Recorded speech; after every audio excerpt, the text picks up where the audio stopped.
করেছেন ওই আরমান। নাম্বার 3 রিয়াজুল ছিলেন সেখানে, অবশ্য করতে পারেনি। শেষ পর্যন্ত বল চলে গেল টাচ সাইডে বাইরে। ফাউন্ডেশন মানবতার সেবক হিসেবে যারা পরিচিত এই টুর্নামেন্টের আয়োজক কমিটি তাদের এই সুন্দর আয়োজন কিন্তু সফল। বিশেষ করে আমরা দেখছি গত যে ম্যাচটা সেটির তুলনায় এই খেলাতে কিন্তু খেলায় দর্শকদের উপস্থিতি মানবতার সেবক রেমিডি এসেছে।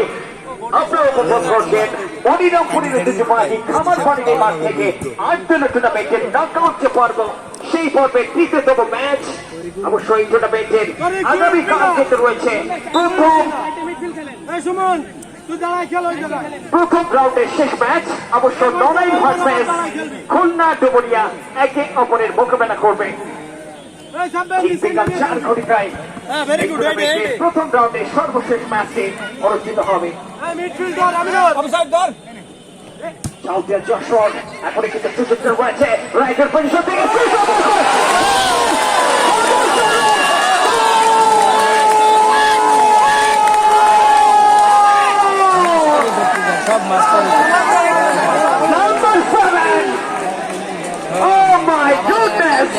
হারুনের গোল, দৃষ্টিনন্দন গোল, দেখার মতো গোল, থাকার মতো গোল।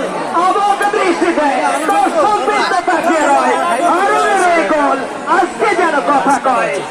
অসাধারণ ইমপ্রেসিভ গোলটা প্লে করেন। আমি যেটি বলছিলাম এই টুর্নামেন্টে যে কোনো মুহূর্তে সমতা কিন্তু কাজ করতে পারে, তার এই দারুণ দলকে কিন্তু সমতায় ফেরালেন। চমৎকার নাম্বার 7 ওই হারুন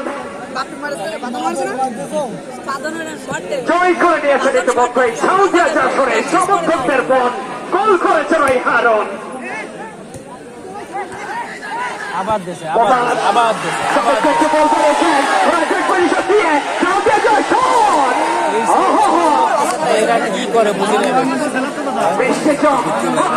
চমৎকার বাড়িয়ে দিয়েছেন ওই নাম্বার 7।